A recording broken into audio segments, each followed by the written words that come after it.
तो कर लेता हूँ। कर लिए थे। बताओ जरा प्रॉब्लम्स बताओ फिर आज, सबसे पहले प्रॉब्लम्स लेते हैं और इस चैप्टर को आज 99% खत्म कर लेंगे, थोड़ा सा रह जाएगा। बताओ जरा, ये मैंने नई टी शर्ट भी छपवाई है। 99 हो जाएगा सर आज? हाँ, दिख रही है मेरी टी शर्ट? पूरी नहीं दिख रही है। क्या एक तो दिख नहीं रही? पूरी नहीं दिख रही है, अब दिख रही प्रिंट है, नहीं दिख रहा है। अब दिख रहा होगा। हाँ सर, अब दिख रही है। smartedu21.com। हाँ, ये मैंने एक अपनी ये वेबसाइट अपने बनवाऊंगा, अभी बनाई नहीं है, बनवाऊंगा। डोमेन खरीद लिया मैंने लेकिन अभी। बढ़िया है। चलो बताओ जरा, प्रॉब्लम्स बताओ और कंप्लीट करते हैं। सर 10वां क्वेश्चन। Question number 10। चलो आओ पढ़ो क्या लिखा हुआ है। कह रहा है कि अरुण मिल गया। जी कह रहा है Arun and Bharat are partner sharing profit in the ratio of 3:2। कह रहा है दो पार्टनर है अरुण और भरत जिनकी रेशियो 3:2 है। They decided to admit Manu as a new partner. ठीक है, तो ये क्वेश्चन अभी तक पढ़ के लग रहा है कि एडमिशन का है, पर हमें एडमिशन तो अभी पढ़ा ही नहीं हमने, हम तो गुडविल वैल्यूएशन की बात कर रहे हैं। ठीक है, चलो फिर कह रहा है 1 अप्रैल 2020 को कह रहा है Manu will be given 2/5 share in profit. यानी कि अभी तक जितना क्वेश्चन पढ़ा वो हमें समझ नहीं आया, क्योंकि हमें अभी तक एडमिशन की बात ही नहीं करी। अभी तो हम क्या पढ़ रहे हैं, गुडविल की वैल्यूएशन। तो मेरा क्वेश्चन जो है वो सेकंड पॉइंट से शुरू होता है। ठीक है, कह रहा है goodwill of the firm will be valued at 2 year purchase. यानी कि नंबर ऑफ ईयर परचेज कितने दे रखे हैं, 2। ठीक है, of 3 years normal 2। Average profit, यानी कि 3 साल का एवरेज करो प्रॉफिट का और उसको 2 से मल्टीप्लाई कर दो तो क्या आ जाएगा, गुडविल। ठीक है, क्योंकि ये फॉर्मूला होता है किसका, गुडविल निकालने का। ठीक है, चलो फिर कह रहा है profit for the previous 3 years they रखे हैं उसने 2020, 19 और 18 को। 20 को प्रॉफिट दे रखा है 30,000 और ब्रैकेट में इसने कुछ लिखा हुआ है। ठीक है, फिर 19 में भी दे रखा है लॉस, लॉस दे रखा है 80,000 का, ब्रैकेट में कुछ लिखा हुआ है। और 2018 के अंदर प्रॉफिट दे रखा है 1,10,000 और ब्रैकेट में भी कुछ लिखा हुआ है। तो ये जो ब्रैकेट में लिखा हुआ है ना, ये हमसे क्या करवा रहा है, एडजस्टमेंट। ठीक है, क्या करवा रहा है, एडजस्टमेंट। ठीक है, एडजस्टमेंट। चलो तो क्वेश्चन नंबर 10। तो अगर उसने एडजस्टमेंट करा रखी है तो सबसे पहले मुझे क्या बनाना पड़ेगा, मुझे बनाना पड़ेगा स्टेटमेंट ऑफ एडजस्टेड। ये मेरे साथ साथ बना लेना भाई। ठीक है, प्रॉफिट। ठीक है, ये हम क्यों बना रहे हैं, जैसे मैंने लास्ट क्लास में बताया था कि भी मुझे फ्यूचर के प्रॉफिट निकालने होते हैं। ठीक है, तो फ्यूचर के प्रॉफिट निकालने के लिए मुझे पास्ट के प्रॉफिट देखने पड़ते हैं, लेकिन पास्ट में कुछ ऐसी एबनॉर्मल चीजें हो जाती हैं जो कि फ्यूचर में नहीं होंगी, क्योंकि एबनॉर्मल का मतलब होता ही वो है जो कि नॉर्मल ना हो। ठीक है, एबनॉर्मल की कोई डेफिनेशन नहीं है। ठीक है, एबनॉर्मल की सिर्फ ये डेफिनेशन दे रखी है, जो नॉर्मल नहीं है वो एबनॉर्मल है, यानी आग लग जाना, बाढ़ आ जाना, ये सब क्या है, एबनॉर्मल है। तो भाई बिजनेस के अंदर अगर कोई जैसे लॉकडाउन अभी हुआ, ठीक है, कोरोना वायरस पेंडेमिक हुआ, तो ये भी क्या है, ये एबनॉर्मल सिचुएशन है। इसके अंदर बहुत सारे बिजनेस जो हैं वो उनको अच्छा खासा लॉस हुआ। तो अब ये थोड़ी ना कि अगर मैं उसकी गुडविल निकालने जाऊंगा तो मैं बोलूंगा कि भी 2020 में लॉस हुआ तो आगे भी चल के लॉस होगा। भाई इस साल पेंडेमिक हुआ है, थोड़ी ना कि हमेशा पेंडेमिक होगा। ठीक है, चलो तो हम बना लेते हैं स्टेटमेंट। यहां लिखता हूं मैं यस। ईयर और यहां लिखता हूं प्रॉफिट। ठीक है, चलो तो इसने कौन कौन से ईयर्स दे रखे थे, इसने दे रखे थे, कहाँ गए कहाँ गए, इसने दे रखा था 2020, 19 और 18। ठीक है, तो मैं लिख देता हूँ 2000, यहाँ लिख देता हूँ 2020, 2019, 2018। ठीक है, चलो तो यहाँ लिखता हूँ मैं प्रॉफिट या लॉस। ठीक है, बताओ जरा 2020 में क्या दे रखा है, 2020 में 30,000 रुपए का प्रॉफिट दे रखा है, तो मैं यहाँ लिख देता हूँ 30,000। ठीक है, 2019 में इसने एक लॉस दे रखा है, कितने का लॉस दे रखा है बताओ, 2019 में इसने लॉस दे रखा है 80,000 रुपए का, मिल गया। हाँ सर। ठीक है, और 2018 में तो ये बताओ, जो ब्रैकेट में आगे की बात कह रहा है। करेंगे वो भी, पहले मैं ये लिख लूँ ना फिर उसको एडजस्ट करेंगे। 1,10,000 2018 में दे रखा है, 1,10,000 का प्रॉफिट। ठीक है, यस। अभी मैंने क्या करा, अभी मैंने सिर्फ स्टेटमेंट के अंदर जो जो उसने दे रखा था वो लिख लिया। अब मुझे इसको क्या करना पड़ेगा, एडजस्ट, यानी कि इसके अंदर कुछ ऐसी चीजें हैं जो कि एबनॉर्मल है, उसको मुझे ठीक करना पड़ेगा। ये बताओ समझ आया, ये बार दोबारा बताओ। ये तो मैंने हाँ कराया सर। भी था लास्ट हाँ क्लास में यस। ऐसा क्वेश्चन है। यस सर करा है। ठीक है, चलो अब आते हैं सबसे पहले एडजस्टमेंट पे। क्या लिखा है देखो, सबसे पहले 2019 की 20 की बात करते हैं। सब नॉर्मल प्रॉफिट अब नॉर्मल गेन। हाँ 2020 में बताओ क्या लिखा है, कह रहा है प्रॉफिट हुआ था कितने का, 30,000 का, आफ्टर डेबिटिंग अ लॉस। कह रहा है इसका मतलब कह रहा है कि भाई 30,000 का हमें प्रॉफिट हुआ, लेकिन ये कब हुआ, एक लॉस के बाद हुआ। और वो लॉस क्या था, वो लॉस था stock, loss of stock by fire, यानी कि आग लग गई थी। ठीक है, और आग लगने से हमें कितना नुकसान हो गया था, 40,000 का। अब ये बताओ आग लगना नॉर्मल है 40,000 या एब ये भी नॉर्मल है? बहुत ठीक है। बताओ आग लगना नॉर्मल है एब नॉर्मल है? आग लगना अब नॉर्मल है सर। एब नॉर्मल है। तो हम क्या बोलेंगे, देखो प्रैक्टिकली सोचो, कॉमन सेंस लगाओ। अगर इसको 30,000 का प्रॉफिट हो रहा है 40,000 का नुकसान उठाने के बाद, ठीक है, तो मैं फ्यूचर के लिए क्या बोलूंगा, मैं जी सर। बोलूंगा कि भाई अगर आपको नुकसान हुआ 40,000 का तो फ्यूचर में तो नहीं होगा। तो इसका मतलब फ्यूचर के अंदर अगर ये 40,000 का नुकसान ना हो, फ्यूचर में अगर ये 40,000 का लॉस ना हो, तो कितना प्रॉफिट होना चाहिए जी सर। बताओ? 70,000। 70,000 का। यानी सिंपल मैंने सत्तर क्या हजार करा, हाँ बिल्कुल मैंने क्या करा, हम इस 40,000 को वापस ऐड कर देंगे। ये समझ आया? इस 40,000 को मैं क्या करूंगा, ऐड कर दूंगा। एक पेन ऐड कर पेन देंगे निकल इसको। गया। क्या? पेन थोड़ा सा गड़बड़ चल रहा था। ये बताओ समझ आया? तो क्या करूंगा, ऐड कर दूंगा मैं क्या, लॉस बाय फायर। ये ऐड क्यों करा बताओ, उसका रीजन क्या है? देखो सिंपल है कि भी आग लगी थी 40,000 की, ठीक है, मतलब आग लगने से 40,000 का नुकसान हुआ था। अगर ये नुकसान ना होता तो आज के दिन जी सर। प्रॉफिट कितना होता, 70,000 का। तो भाई मैं जब फ्यूचर के लिए निकाल रहा हूं तो मैं ये कहूंगा भाई आपको नुकसान हुआ था, हमें थोड़ी ना होगा। इसका मतलब हम तो करेक्ट प्रॉफिट लेके चलेंगे, और करेक्ट कितना होना चाहिए वो, 70,000। ये बताओ समझ आया? एक बार दोबारा बताओ।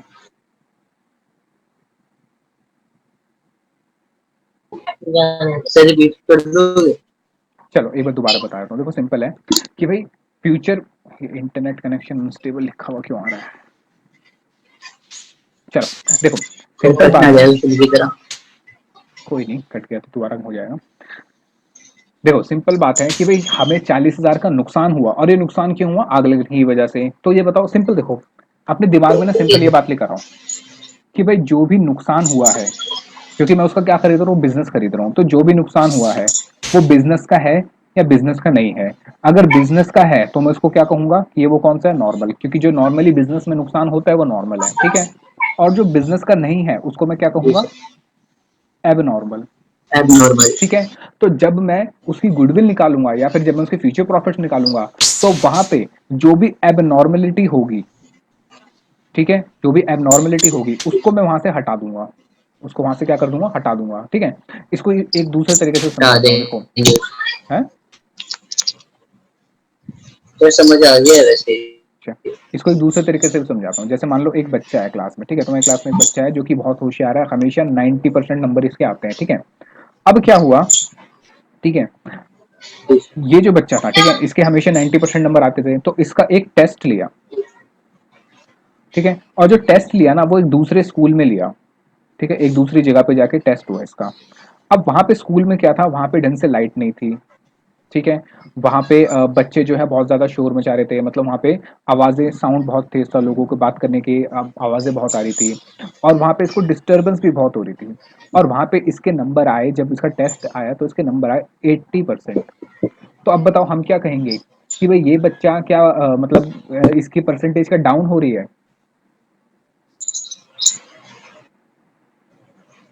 बताओ भाई, फिर वैसे उसका नॉर्मली, माहौल चेंज हो गया, माहौल की वजह से हाँ उसको वो डिस्टर्बेंस बिल्कुल, हुई तो वो इतना कंसंट्रेशन कर हाँ, नहीं पाया। यानी कि ये जो चीज हुई ये क्या हुआ, ये एबनॉर्मेलिटी है।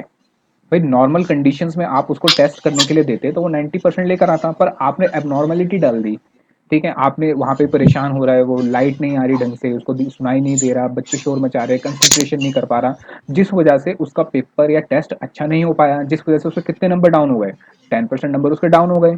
तो वो क्या बोलेंगे, भाई ये बच्चा बेवकूफ नहीं है, आपने एबनॉर्मेलिटी डाल दी यहाँ पे। अगर ये एबनॉर्मेलिटी ना होती तो उसकी कितनी परसेंट आती, इसकी तब भी कितनी परसेंट आती बताओ, 90% आती। 90%। बताओ समझ आया? तो मैंने अभी भी तो यही करा, मैंने कहा कि भाई आपको कितना प्रॉफिट हुआ, 30,000 का, लेकिन 40,000 का नुकसान उठाने के बाद हुआ, तो ये नुकसान एबनॉर्मल है, तो इसके अंदर वापस जोड़ दो, क्यों, क्योंकि एबनॉर्मल से नुकसान हुआ है। तो भाई ये आपको हुआ है, हमें थोड़ी ना फ्यूचर में होगा। तो अगर ये 40,000 का नुकसान ना होता तो हमें प्रॉफिट कितना होता, 70,000 का।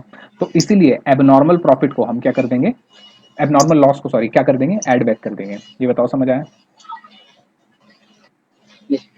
यस चले आगे, 1 मिनट में ये मिटा दूं। सर। चलो अगला पॉइंट पढ़ो और बताओ मुझे क्या लिखा तो हुआ है। इसमें अंडू का ऑप्शन नहीं आता? आता है पर अंडू करूंगा तो बहुत टाइम लग जाएगा क्योंकि बहुत सारी चीजें लिखी हुई है ना। जब फटाफट से मिट रहा है तो अंडू करके तो बहुत टाइम लग जाएगा, वो एक एक करके हटाता है, स्ट्रोक्स वाइज हटाता है ना अंडू जो होता है।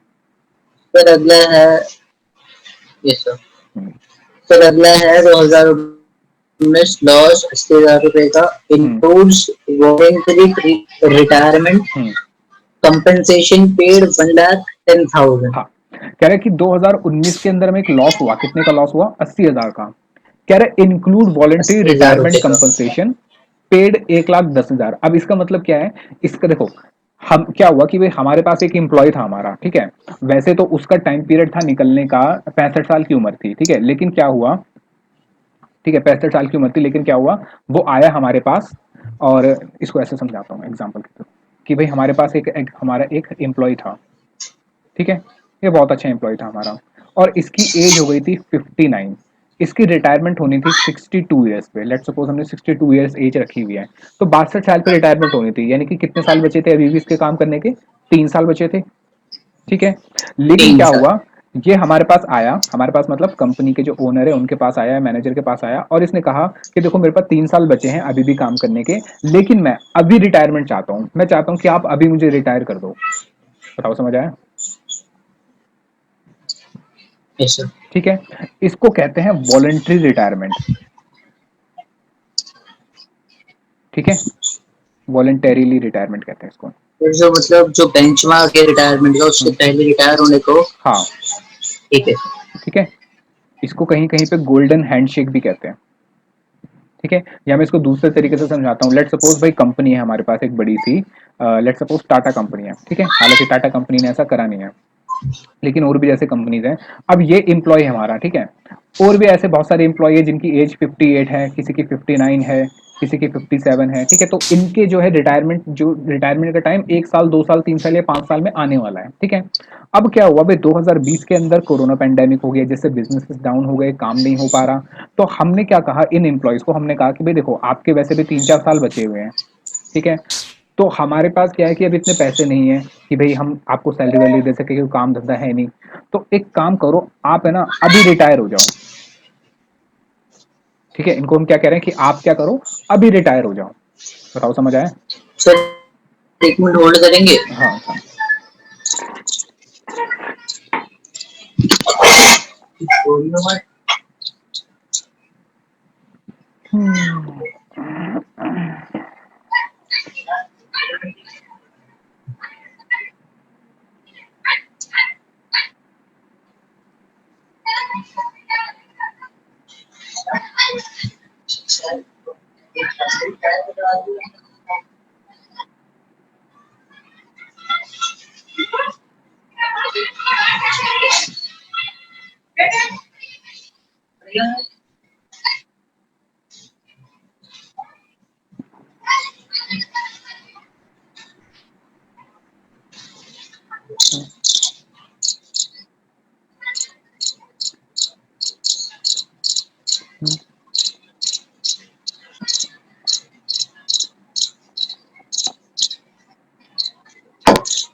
Yes sir. चलो तो यानी हम इसको क्या कहेंगे कि भाई आप है ना अभी रिटायर हो जाओ, ठीक है, तो इसको कहेंगे वॉलेंटरी रिटायरमेंट, यानी कि कंपलसरी रिटायरमेंट नहीं है, अपनी मर्जी से इसने रिटायरमेंट ले ली, ठीक है, तो ये होते हैं वॉलेंटरी रिटायरमेंट। तो जब भी रिटायर होता है ना एम्प्लॉय हमारा, जब भी रिटायर होता है तो हमें उसको कुछ पैसे देने पड़ते हैं, ठीक है, क्या क्या देना पड़ता है, उसका प्रोविडेंट फंड देना पड़ता है, उसका ग्रेचुटी जो होता है वो देना पड़ता है, ठीक है, फिर क्या? प्रोविडेंट फंड ग्रेचुटी और अदर अमाउंट जो होते हैं ना उसके वो देने पड़ते हैं। जैसे तुमने देखा होगा कभी भी, जैसे कोई तो एम्प्लॉय, ग्रेचुटी क्या होता है? ग्रेचुटी ये लगा लो पैसे देने होते हैं, ठीक है, बाद में बताऊंगा क्योंकि ग्रेचुटी है ना ऐसे समझ नहीं आएगा, ठीक है। जैसे क्या होगा तुमने कभी देखा होगा, जैसे गवर्नमेंट एम्प्लॉय कोई भी एम्प्लॉय होता है, जैसे रिटायर होते हैं तो उनको बहुत सारा पैसा मिलता है, कभी देखा होगा कोई रिलेटिव में या कोई होंगे, वो कहते हैं कि भाई हम रिटायर होने वाले हैं हमारा, और उनको अच्छा खासा पैसा मिल जाता है, 10 लाख 20 लाख 25 लाख ऐसे कुछ मिलते हैं, सुना कभी? जी ठीक है। तो वो यही होते हैं, वो प्रोविडेंट फंड के पैसे होते हैं, ठीक है, वो ग्रेचुटी के पैसे होते हैं, ठीक है। उसके अलावा अदर्स भी जो पैसे होते हैं, जैसे लीव सैलरी होती है या कुछ अलग से पैसे जोड़ रखे होते हैं उनके, वो उनको मिल जाते हैं, ठीक है। अब ये क्या होते हैं ये बाद में चल के देखोगे, मतलब बड़ी क्लास में जब जाओगे ना तब देखोगे, तो अभी काम का नहीं है, ठीक है, इसलिए मैं अभी बताऊंगा भी नहीं। तो प्रोविडेंट फंड, ग्रेचुटी, तो ये सारे पैसे हमें उसको देने पड़ते हैं जब क्या होता है, जब हमारा एम्प्लॉय रिटायर हो जाता है, ठीक है। अब हुआ क्या, क्वेश्चन के अंदर देखो क्या हुआ कि भाई हमें 80,000 रुपए का नुकसान हुआ, यानी कि पीएनएल अकाउंट पे जब हमने देखा तो हमें कितना नजर आ रहा था, 80,000 रुपए का लॉस। और हमारा एक इंप्लॉय रिटायर हुआ, 80,000। 1,10,000 रुपए जिसको हमें देने पड़े, यानी कि ये मेरा क्या है, एक्सपेंडिचर है। ये बताओ समझ आया। अब ये तो पास्ट की बात थी, अब हम जा रहे हैं फ्यूचर में, क्योंकि मुझे फ्यूचर के अकाउंट्स अपने प्रॉफिट निकालने हैं। तो अब बताओ फ्यूचर के लिए, अगर मुझे 80,000 का लॉस होगा फ्यूचर, जैसे इसको पास्ट में 80,000 का लॉस हुआ है, तो फ्यूचर में भी मान के चलते हैं 80,000 का लॉस होगा। लेकिन बताओ क्या फ्यूचर के अंदर भी मेरा एम्प्लॉय रिटायर हो जाएगा, मतलब ये तो रिटायर हो चुका है, क्या फ्यूचर में भी ऐसा ही नहीं होगा सर। कि भाई वॉलंटरी रिटायरमेंट हो जाएगी? नहीं सर। नहीं होगी, ठीक है, क्योंकि देखो वॉलंटरी रिटायरमेंट तो चांस की बात है कि भाई ऐसी कोई सिचुएशन आ गई तो हमने उसको वॉलंटरी रिटायरमेंट दे दी, ठीक है। नहीं तो हम तो जो भी चीजें प्लान करके चलते हैं उस अकॉर्डिंग ही उसको पैसा पे करा जाता है। ये बताओ समझ आया।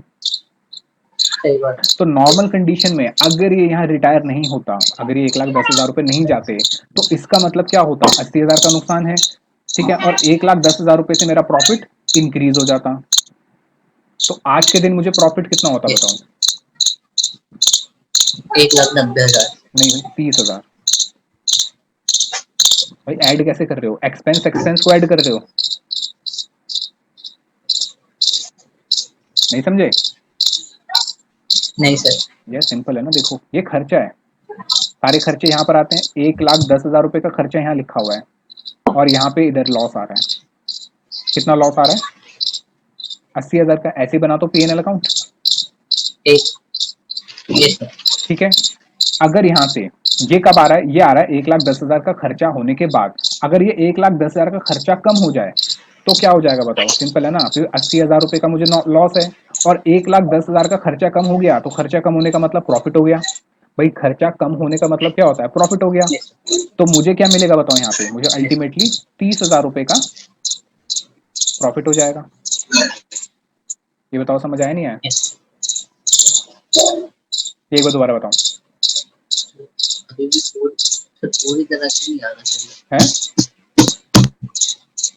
सर ये 80,000 रुपए का लॉस अगले साल, मतलब आप ये कह रहे हैं, मतलब इसकी गारंटी नहीं है कि 80,000 रुपए का लॉस ये होगा, या 1,10,000 वाले की गारंटी नहीं है कि अगले साल एक और रिटायरमेंट होगा, देखो, या फ्यूचर में कभी रिटायरमेंट होगा। पास्ट में हमें एक लॉस हो रहा है 80,000 रुपए का, ठीक है। हम मान के चल रहे हैं फ्यूचर जी में भी हमें 80,000 का लॉस होगा, क्यों, क्योंकि जो पास्ट में था वही फ्यूचर में भी होगा। बताओ समझ आया। ठीक है। ठीक है। अब यस। लेकिन ये 80,000 का लॉस कब हुआ, ये तब हुआ जब हमारा एक ऐसा खर्चा था, बढ़ गया 1,10,000 का, जो कि नहीं होना चाहिए था, याद कि जो एबनॉर्मल है, क्योंकि वॉलेंट्री रिटायरमेंट भी एबनॉर्मल है, ठीक है। तो अब सिंपल बताओ ना, अगर यस। मेरी जेब से 1,10,000 रुपए नहीं जाते तो कितने पैसे बचते भाई, 80,000 रुपए तो मेरे जा चुके हैं फालतू के, यानी लॉस हो चुका है। अगर 1,10,000 रुपए नहीं जाते तो जेब में कितने पैसे पड़े होते बताओ।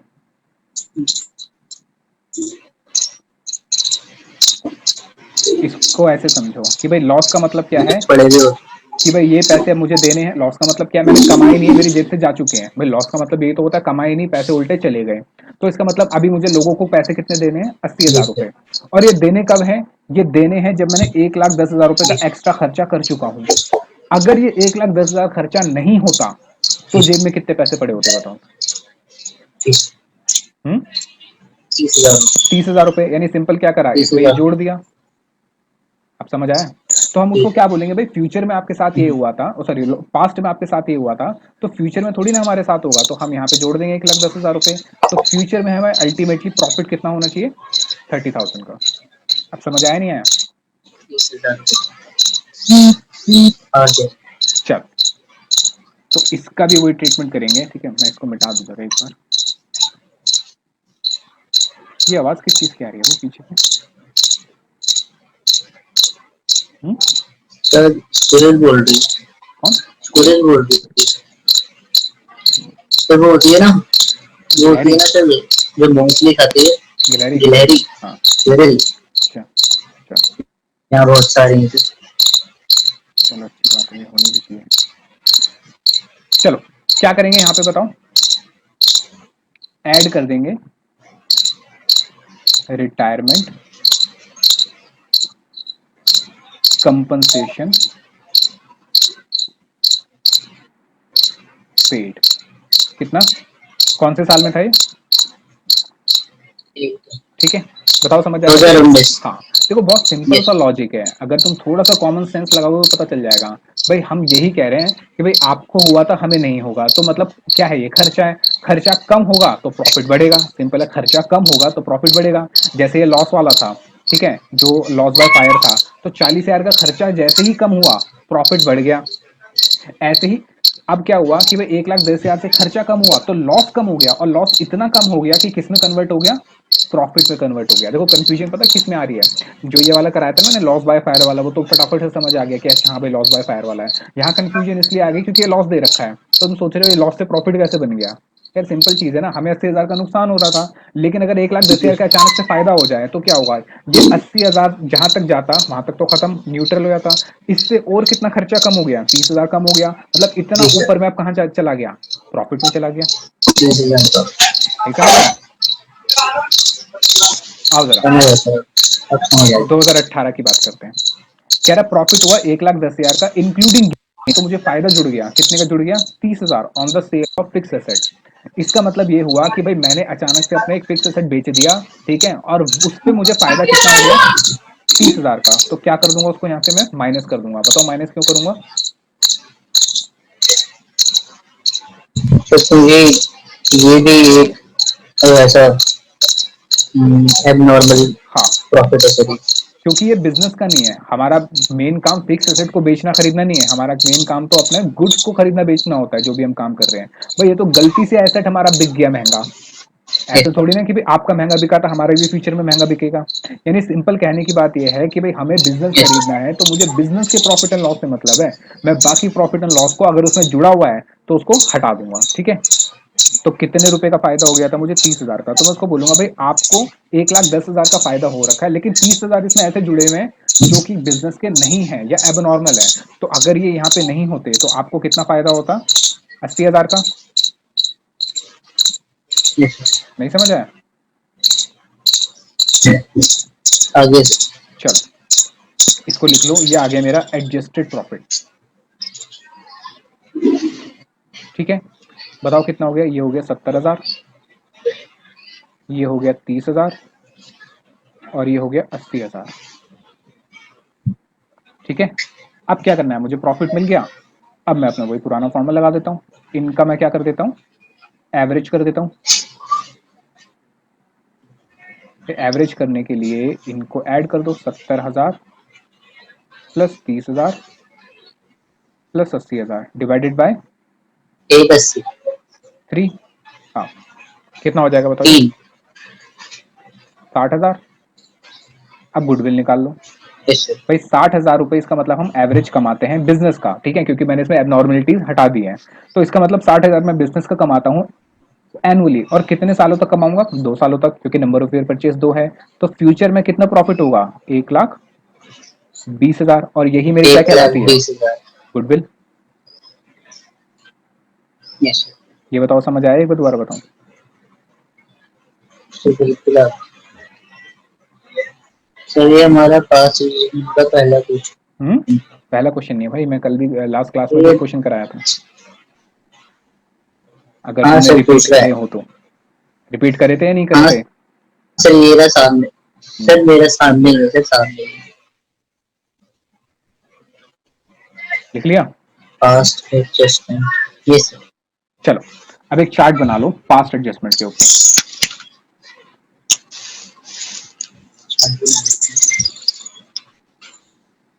लिखो सर ये हेडिंग। तो अभी तक मैंने स्टार्ट नहीं करी है। क्यों भाई, पढ़ना शुरू कर दो, ये को भी समझ नहीं आ रही क्या, या ये समझ नहीं आ रहा पढ़े कैसे? सर, हम्म, पल्ले ही नहीं पड़ती मेरे वो। क्या पढ़ रहे हो अभी, मैक्रो पढ़ रहे हो या फिर लैंग्वेज इंडियन की इकोनॉमी? फसल। तो इंडियन इकोनॉमी पढ़ रहा था। इंडियन इकोनॉमी मत पढ़ो भाई, बड़ी बोरिंग है। तो पढ़नी तो उसी का इतना सारा होमवर्क आया हुआ है। चल कोई नहीं यार, पढ़ना तो देखो पड़ेगा ही। थोड़ा अपना ना माइंड सेटअप करके फिर पढ़ो, ठीक है। लिख लो ये ईयर 1, ईयर 2, ईयर 3। यहाँ पे लिखो प्रॉफिट्स या फिर लॉस, ठीक है। ये मैं स्टेटमेंट बनवा रहा हूँ। ये स्टेटमेंट क्यों बना रहा हूँ, परफॉर्मा, ताकि भाई अगर कोई चीज भूल जाओ तो इसमें से याद कर लेना, ठीक है। Yes. ऐड कर दोगे एब नॉर्मल, ये रटने वाला तरीका है, ठीक है। मैंने समझाने वाला तरीका समझा दिया कि भाई कुछ भी आ जाए सिर्फ ये सोच लो ये नॉर्मल है या नहीं है। अगर नॉर्मल है तो चलने दो, एब नॉर्मल है तो हटा दो। हटाने का मतलब अगर गेन है तो माइनस कर दो और लॉस है तो ऐड कर दो। तो अगर एब नॉर्मल लॉस है तो उसको ऐड कर दोगे। एब नॉर्मल लॉस जैसे कि फायर,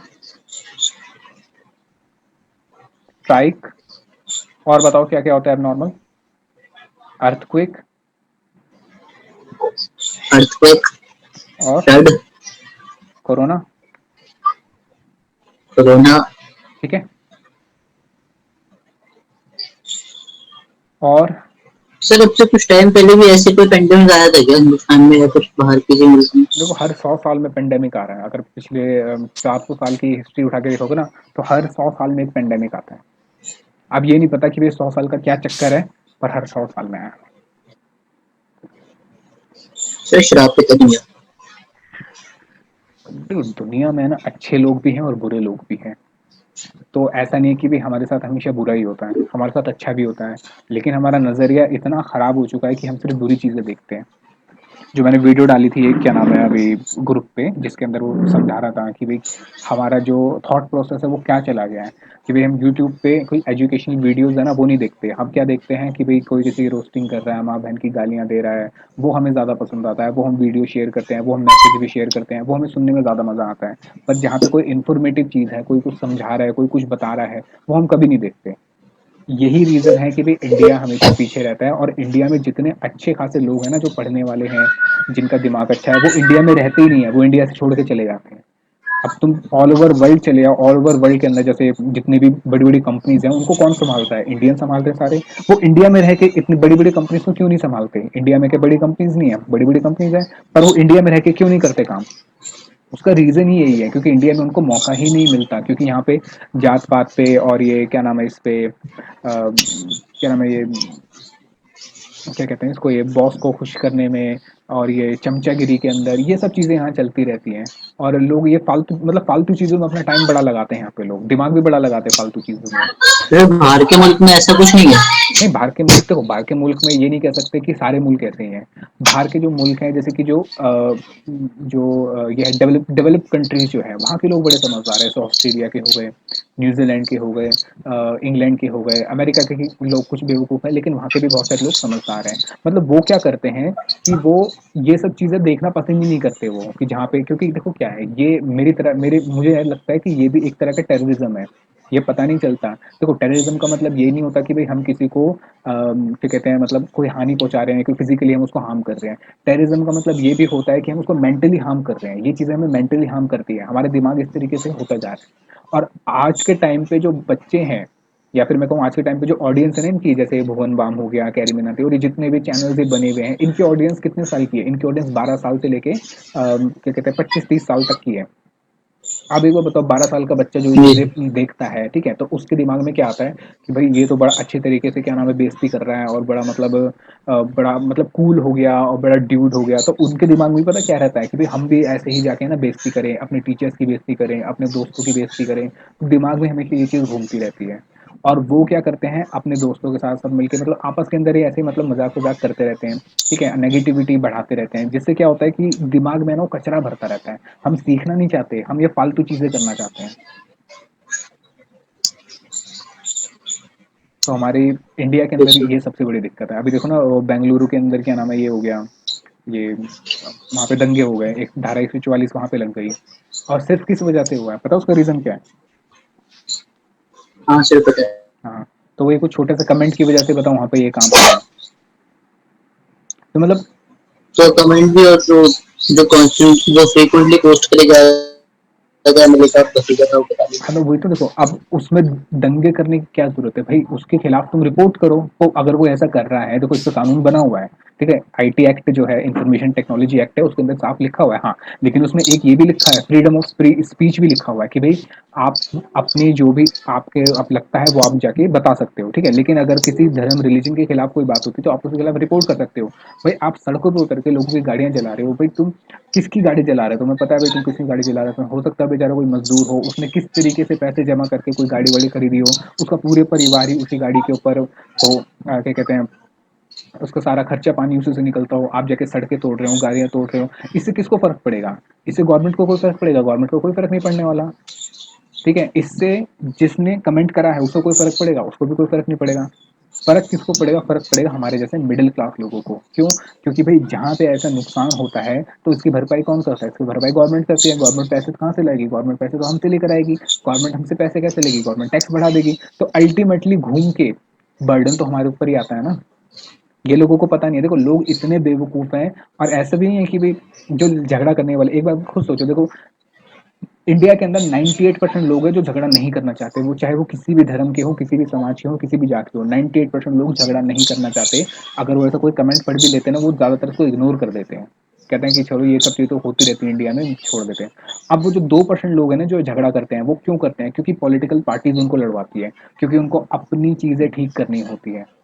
क्या करते हैं, वो झगड़ा करवाते हैं और बाद में कहते हैं कि भाई देखो हमने यहाँ पे झगड़ा हुआ, हमने ये संभाल लिया, हमने ये कर लिया, कि इलेक्शन आने वाले हैं। तो इस तरीके से हमें बेवकूफ़ बनाया जाता है। और हम क्या है कि हम बेवकूफ़ बनते हैं, और बनने का रीज़न क्या है कि हमें अच्छी एजुकेशन नहीं मिलती। देखो ये सब जो पढ़ रहे हो ये अलग चीज़ है। एक एजुकेशन होती है जहाँ पे आपका दिमाग का विकास होता है, जहाँ पे आपको चीज़ें सही और गलत के बीच में डिफरेंस करना सिखाया जाता है। वो हमें सिखाया ही नहीं जा रहा कभी भी। और ये चीज़ें ना मेनली घर से आती है। अगर घर के अंदर अच्छे लोग हैं ना, घर वाले अगर सही चीज़ें दे रहे हैं, अच्छी एजुकेशन दे रहे हैं, सही चीज़ें बता रहे हैं, दोस्त अगर सही है, वो सही गलत में आपको डिफरेंस बता रहे हैं, तो आपको हमेशा हर चीज़ में डिफरेंस पता चलेगा। नहीं तो आपके अंदर और एक अनपढ़ इंसान में क्या फ़र्क रह जाएगा कि भाई किसी ने आपको कुछ बोल दिया, आपके रिलीजन के बारे में कुछ बोल दिया, आप एकदम से गुस्सा हो गए, उससे लड़ने लग गए, तो भाई आपकी पढ़ाई लिखाई का क्या फ़ायदा हुआ? जितने भी मैं बताऊँ, जितने भी अच्छे खासे पढ़े लिखे लोग हैं ना, जैसे ये अब्दुल कलाम थे, ठीक है, और रतन टाटा जो है, इनको भी बहुत लोगों ने क्या है, देखो पोक करते रहते हैं, जबरदस्ती पोक करते हैं कि भाई इनसे भी हम कुछ बुलवाएं, क्योंकि उनको क्या चाहिए, उनको चाहिए कि हाँ भाई इसने भी गाली दे दी। उनको मतलब मजा आता है इस सब चीजों में, टीआरपी दिखाने में, न्यूज वालों को जानबूझ के पोक करते हैं वो। पर जितने भी अच्छे खासे लोग हैं ना जो बहुत पढ़े लिखे हैं, वो कभी भी रिएक्ट करते नहीं उस चीज पे, क्योंकि उनको पता है कि भाई हमारे रिएक्शन से हमारे ऊपर ही कीचड़ उछलेगा, उसका तो कुछ नहीं जाएगा, वो तो चाह ही रहा है ये चीज करवाने के लिए। तो जितने भी पढ़े लिखे लोग, अच्छे इंटेलेक्चुअल पर्सन है ना, वो कभी भी ऐसे जवाब नहीं देते। हालांकि उनकी पोजीशन इतनी अच्छी होती है, वो चाहे तो उसकी ऐसी तैसी कर सकते हैं, लेकिन वो जानबूझ के नहीं करते, क्योंकि उनको पता है आज इसके लिए करेंगे, कल दूसरा आ जाएगा, परसों तीसरा आ जाएगा। तो बेवकूफ लोग इतने हैं, उनको नहीं समझाया जा सकता, तो वो इग्नोर करते हैं उन चीजों को। और मैं भी ऐसे बहुत सारे लोगों से मिलता हूँ जो कि ऐसी बातें करते हैं, मैं भी उनको इग्नोर करता हूँ, मैं उनको नहीं समझाने बैठता कि नहीं तुम गलत कह रहे हो, सही कह रहे हो। जहां मुझे लगता है, जैसे मैं तुम्हें बता रहा हूँ, यहाँ मुझे लगता है कि भी समझाने की जरूरत है, जिन बच्चों को मैं पढ़ाता हूँ मुझे लगता है कि हाँ यहाँ समझाने की जरूरत है, वहां मैं समझाता हूँ। पर जहाँ पे मेंटेलिटी ऐसी हो जाती है ना लोगों की, वो नहीं समझने वाले, वहां मैं नहीं समझाता। चलो छोड़ो, कोई नहीं, मेरा लेक्चर बहुत बड़ा हो जाएगा। ये लिखो, सेल ऑफ। ठीक है, ठीक है, ठीक। हम्म। सर अच्छा है, मेरे लिए सारे फायदे की बातें होती है सर यहाँ पे। मेरे दिन का सबसे अच्छा यही गुजरता है सर। मैं आपको सही बताऊँ तो पूरे दिन में इतना मजा नहीं आता वहीं पे, इतना मजा मुझे भी अकाउंट की क्लास में आता है। तो मैं तो कहता हूँ कि भाई अगर मेरे पास नॉलेज है तो भाई मैं नॉलेज को बांटूं, ताकि भाई आगे तुम उस चीज नॉलेज को और बांटो। चलो, तो हमने क्या करा, हमने अपने जितने एबनॉर्मल लॉसेस थे, जैसे आग लग गई, अर्थक्वेक हुआ, ठीक है, कोरोना हो गया, सेल ऑफ फिक्स एसेट से जो हमने कमा लिया, ठीक है, या फिर लेट सपोज कोई लॉटरी हमें लग गई, ये सारे मेरे क्या है, एबनॉर्मल लॉस है। तो अच्छा ये सॉरी मैं गलत कर गया, लॉटरी से तो फायदा हो जाएगा, ठीक है, लॉटरी से तो पैसे जाते नहीं है, लॉटरी से तो पैसे आते हैं, तो ये लॉटरी यहाँ नहीं आएगा, ठीक है। तो यानी इन सब चीजें से अगर मुझे कोई फायदा हो रहा है तो मैं उस फायदे को वहां से क्या कर दूंगा, सॉरी नुकसान हो रहा है तो उस नुकसान को वहां से क्या कर दूंगा, हटा दूंगा, सॉरी ऐड बैक कर दूंगा, मैं क्या बोले यार हूँ, ऐड बैक कर दूंगा, ठीक है। नहीं समझ आया? आगे सर। चलो, माइनस एबनॉर्मल गेन, और अगर कोई गेन हो रहा है जो कि एबनॉर्मल है उसको मैं हटा दूंगा। क्यों? क्योंकि भाई बिजनेस करनी है, सिंपल कहने का मतलब है हमें बिजनेस के चाहिए। ठीक है, अब इसमें क्या क्या आता है, इसमें जैसे हमारी लॉटरी हो गई, भाई हमें अब अचानक से लॉटरी लग गई, या फिर gain on sale of fix asset, ठीक है, या फिर कोई अगर नॉन बिजनेस गेन है, ठीक है, नॉन बिजनेस गेन जैसे हमारी कोई इन्वेस्टमेंट पड़ी हुई थी, उस इन्वेस्टमेंट से हमें इंटरेस्ट मिल गया, तो भाई इन्वेस्टमेंट पड़ी हुई यस। थी उससे इंटरेस्ट मिल गया, तो मैं तो बिजनेस खरीद रहा हूँ, भाई आपने इन्वेस्टमेंट कर रखी थी, हो सकता है मैं इन्वेस्टमेंट ना करूं, तो वो जो गेन है वो मेरे लिए काम का नहीं है। ये बताओ समझ आया? ये है यस रटने वाला तरीका कि भाई इसको याद कर लो और रट्टा लगा लो कि भाई ये चीजें यहाँ पर आएंगी। ज्यादातर बच्चे ये करते हैं, इसका एक चार्ट बना होता है उसको रट्टा लगा लेते हैं, फिर जब वो क्वेश्चन करते हैं तो टीचर कहता है कि जाके देखो चार्ट में, देखो इसको ऐड करना है माइनस करना है, वो देखते हैं अच्छा इसको माइनस करना है या ऐड करना है, फिर उस क्वेश्चन को सॉल्व कर लेते हैं। लेकिन एक बार बताओ अगर मैं तुम्हें रट्टा लगवा दूंगा तो, और एग्जाम में कुछ और चीज आ गई, मतलब देखो एबनॉर्मल लॉस कुछ भी हो सकता है, जैसे कोरोना मैंने लिखवाया, कोरोना बुक में नहीं है, लेट सपोज एग्जाम में कोरोना आ गया, अब बच्चे सोचते रह जाएंगे यार उस कोरोना के जो लॉस का इसका करें क्या। ये सिंपल है, आपको बिजनेस का प्रॉफिट निकालना है तो एबनॉर्मेलिटी को हटा दो, लॉस है तो लॉस को हटाओगे तो प्रॉफिट बढ़ेगा, इस वजह से लॉस को मैंने क्या करा है, ऐड करा है। और गेन हटाओगे तो गेन का मतलब ये है कि प्रॉफिट कम होगा, इसलिए मैंने इसको क्या करा दिया, माइनस करा दिया। नहीं समझ आया? सर आ गया। चल, जब हम ये कर लेंगे तो क्या आ जाएगा, एडजस्टेड प्रॉफिट। पर कुछ टीचर्स बोलते हैं ऐसे कि हाँ जाओ जाके चार्ट हाँ, और क्या। देखो।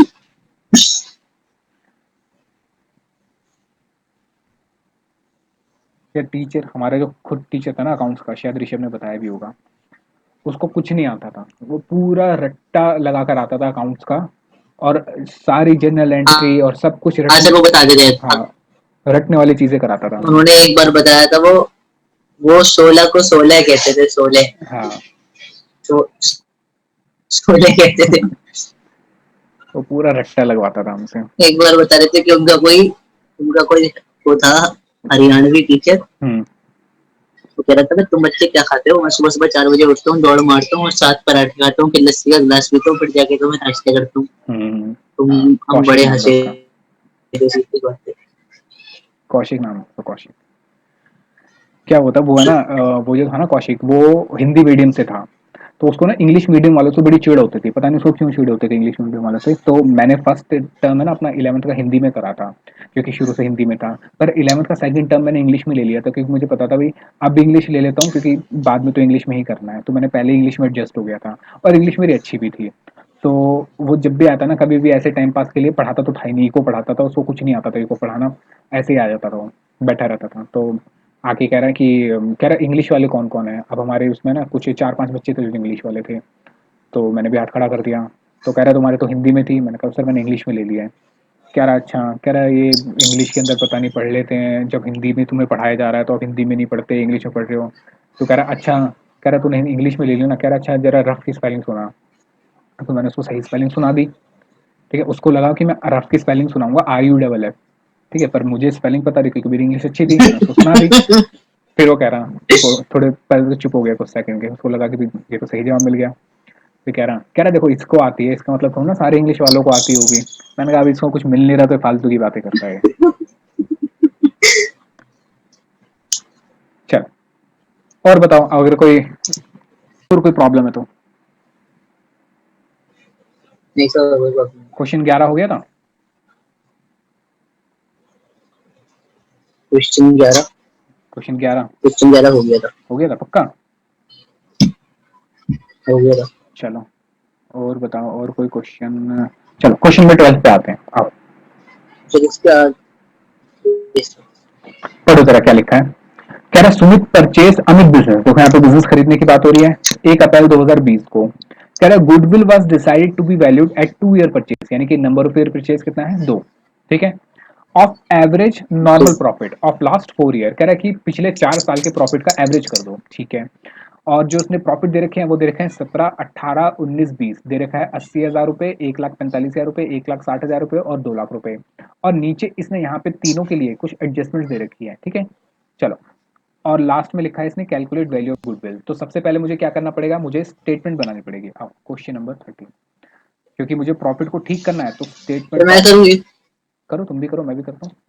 कोशिश करो कि मेरे से पहले करो। देखो मैं बताऊं कि जब हम पढ़ते थे, मैं, ऋषभ और मेरे एक दोस्त था प्रणव, हम तीनों जब पढ़ते थे साथ में, तो मैं और प्रणव, हमारी स्पीड है ना उससे तेज थी ऋषभ से, ठीक है। और जो हमें पढ़ा रहे होते ना टीचर, उनसे भी हमारी स्पीड तेज थी।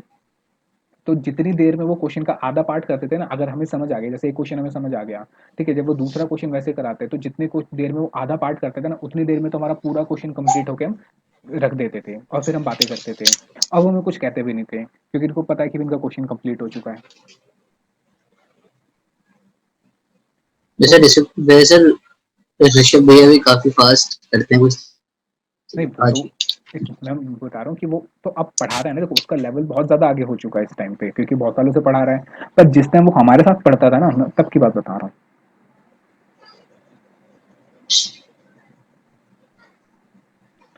उसके अंदर एक है ना गलत आदत ये भी है, वो कंपैरिजन बहुत करता है। मैंने उसको मना करा था, मैंने कहा भाई कंपैरिजन मत किया कर, क्योंकि हर किसी की अपनी अपनी क्वालिटीज होती है। तो अगर ये सोचेगा कि भाई तो वो ये, चैलेंजिंग बहुत है, काफी ज्यादा चैलेंज करते हैं वो हर किसी को, हर किसी को चैलेंज करते हैं। उनके सबसे बड़े चैलेंजर वो हैं पहाड़गंज में, अजय सर। अजय सर क्या चैलेंज कर देते हैं भाई वो ऐसा? अजय सर बहुत तगड़े कॉम्पिटिटर हैं उनके। अच्छा। पहाड़गंज में दो ही कॉम्पिटिटर हैं सर अकाउंट्स के, या तो इनका नाम आता है ऋषभ सर का या अजय सर का आता है। अब जो बात है अकाउंट्स में, मतलब इन्होंने पहाड़गंज में बना रखी है अच्छी हम्म। बात। तो अजय सर के बाद इन्हीं का नाम आता देखो यार, पढ़ाने का ना मुझे लगता है कि कोई भी पढ़ा सकता है, कोई इतनी बड़ी बात नहीं है पढ़ाना, लेकिन सही एजुकेशन देना मुश्किल होता है, क्योंकि उसके लिए ना बहुत ज्यादा पढ़ना पड़ता है। जैसे मैंने एग्जांपल दिया था वो वाला कि भाई एक बार है, उस बार के अंदर बियर बॉटल्स आ रही है, अब वो बियर बॉटल्स का क्या ट्रीटमेंट करोगे? उसको बैलेंस शीट में दिखाओगे, उसको स्टॉक में दिखाओगे, उसको प्रॉफिट में दिखाओगे? तो ये सारी चीजें, मतलब ये बहुत हाई लेवल की हो जाती है। छोटी मोटी चीज तो करा लेते हैं। चलो, तो हमने क्या करा, हमने स्टेटमेंट ऑफ एडजस्टमेंट बना लिया, मैंने प्रॉफिट लिख लिया 80,000, 1,45,000, 1,60,000 और 2 लाख, ठीक है। अब पढ़ो जरा इसकी एडजस्टमेंट, और मुझे एडजस्टमेंट पढ़ के बताओ क्या करना चाहिए। सबसे पहले एडजस्टमेंट पढ़ो, क्या लिखा है? कह रहा है है। एबनॉर्मल लॉस है बीस तो हजार रुपए पहली का। जिसमें है हाँ, केसव ठीक है। was debited to the debited to profit and profit and loss, loss account. ठीक है। अब कह रहा है कि हमने इसको डेबिट कर लिया, वैसे भी सारे नुकसान और सारे खर्चे डेबिट ही होते हैं, तो ये लाइन लिखने का मतलब ही नहीं है। हमें सिंपल देखना है कि लॉस है, और लॉस क्या है? एबनॉर्मल है, ठीक है। और कौन से साल का है ये भी Yes, बता दूं, 31 मार्च 2017, 2017 मतलब ठीक से है। पहला ही है। हाँ, तो मतलब 2017 वाले की बात कर रहे हैं कि भाई 20,000 का नुकसान हो गया था, तो बताओ ठीक करने के लिए क्या करेंगे? इसको तो प्लस कर देंगे इसको। प्लस कर देंगे। क्यों? क्योंकि हम ये बोलेंगे भाई आपको नुकसान हुआ था और एबनॉर्मल है, तो एबनॉर्मलिटी हटा दो। तो नुकसान को हटाने का मतलब प्रॉफिट को Yes sir. इंक्रीज कर देना। तो ऐड कर दो एबनॉर्मल प्रॉफिट, Yes ठीक है। ये मेरे साथ साथ कर रहे हो, नहीं कर रहे? सर। हाँ, हाँ। मैं आपके शायद आगे चल रहा हूँ। अच्छा, आगे चल रहा हूँ, चलो अच्छी बात है। 20,000 रुपये। चलो, सेकंड पॉइंट कह रहा है कि ठीक है अपना करो, कोई नहीं, मैं अपना कर रहा हूँ, ठीक है। अब फिक्स एसेट व सोल्ड, यानी हमने एक एसेट बेच दिया। एसेट बेचना हमारा मेन काम नहीं होता, और इससे हमें फायदा भी हो गया। इसका मतलब हमें एक ऐसा फायदा हो गया जो बेकार का है, ठीक है, 25,000 का, which was credited in P&L account. तो इसका मतलब ये फायदा ऐसा है जो कि हो गया गलती से, लेकिन ये नहीं होना चाहिए था, तो इसको हटा दो। जी सर। लेस कर दूंगा सेल जी ऑफ सर। Fix asset. इसको माइनस क्यों करा? इसको माइनस कर, अच्छा कौन से साल का है ये तो देखना नहीं, ये है 2018 का, 2018। ठीक है। ये माइनस इसलिए करा क्योंकि ये बिजनेस का प्रॉफिट नहीं है, गलती से हो गया। यस। तो प्रॉफिट को कम करने का मतलब माइनस कर दो। चलो, ये भी हो यस। गया मेरा। उसके बाद थर्ड में कह रहा है इन द ईयर 2019 की बात कर रहा है, ठीक है। Asset of the firm were not insured due to oversight. कह रहा है हमने इंश्योरेंस नहीं करा रखी थी क्योंकि हम ओवरसाइट पे थे। ओवरसाइट मतलब हमने एक पर्सन को रखा हुआ था जो कि उसकी देख रेख करता रहता था। ओवरसाइट का मतलब होता है उसकी देखभाल करना, ठीक है। तो कह रहा है इसलिए हमने उसकी इंश्योरेंस नहीं करा रखी थी। कह रहा है इंश्योरेंस प्रीमियम नॉट पेड बस 15,000, ठीक है। अब देखो, यहाँ पे वो कह रहा है कि भाई हमारे पास एक मशीन थी, ठीक है, जिसका हमने इंश्योरेंस नहीं करा रखा था। वो क्यों नहीं करा रखा था? क्योंकि भाई हमने देखभाल के लिए एक बंदा रखा हुआ था, ठीक है। अब कह रहा है कि इंश्योरेंस प्रीमियम कितना देते हैं हम? 15,000। पर अब ये नहीं बता रहा। देखो इस यहाँ पे ना क्लियरिटी नहीं है कि भाई फ्यूचर के अंदर भी आप ओवरसाइट करोगे या नहीं करोगे, क्योंकि ओवरसाइट करोगे तो आप इंश्योरेंस मत कराओ, लेकिन अगर ओवरसाइट नहीं कर रहे तो इंश्योरेंस करा लो। तो यहाँ पे अगर मान के चलेंगे, अगर इसने ये दे रखा है तो इसका मतलब फ्यूचर में जाके इंश्योरेंस कराएगा ये। तो इसका मतलब ये मेरा फ्यूचर का एक्सपेंस है, यस सर।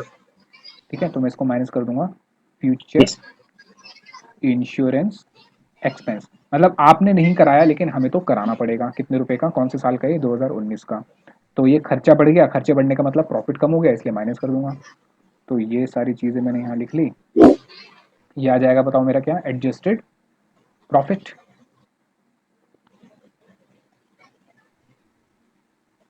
चल,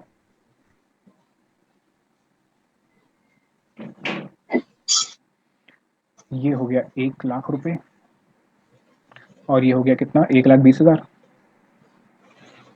और ये हो गया 1,45,000, और ये हो गया 2 लाख। ठीक है, yes sir.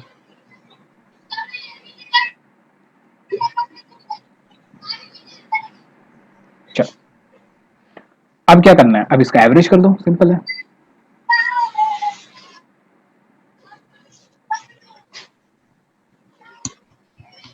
1 lakh plus 1,20,000 plus 1,45,000 plus 2 lakh divided by कितने साल है, 4 साल। 4 साल। ठीक है,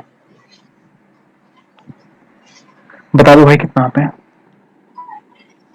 ये मैं करूँ चलिए कैलकुलेट। चलो मैं भी कर लेता हूँ।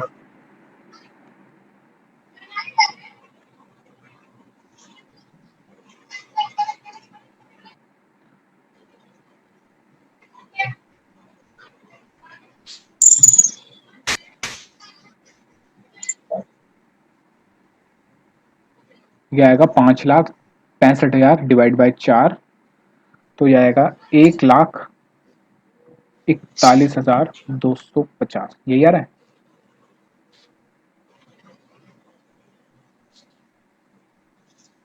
चलिए एक minute. Number of year purchase question में दे रखा है, कितना दे रखा है,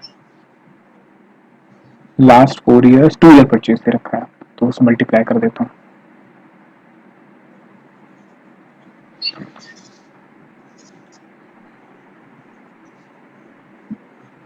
2,82,500।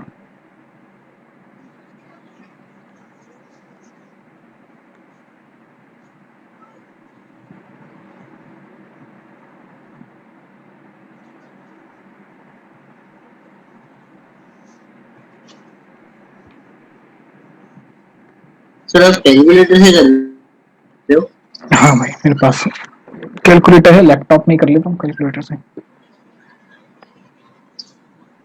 हालांकि कैलकुलेटर रखा है मेरे पास, पर पता नहीं कहाँ गया। वैसे भी क्या कहते हैं इसमें, स्कूल के बाद तुम्हें कैलकुलेटर अलाउड होगा, कोई भी एग्जाम दोगे ना, जैसे गवर्नमेंट के तो नहीं, पर कॉलेज का या बी कॉम का, एम कॉम का, बीबीए का कोई भी एग्जाम दोगे तो वहाँ कैलकुलेटर अलाउड होता है।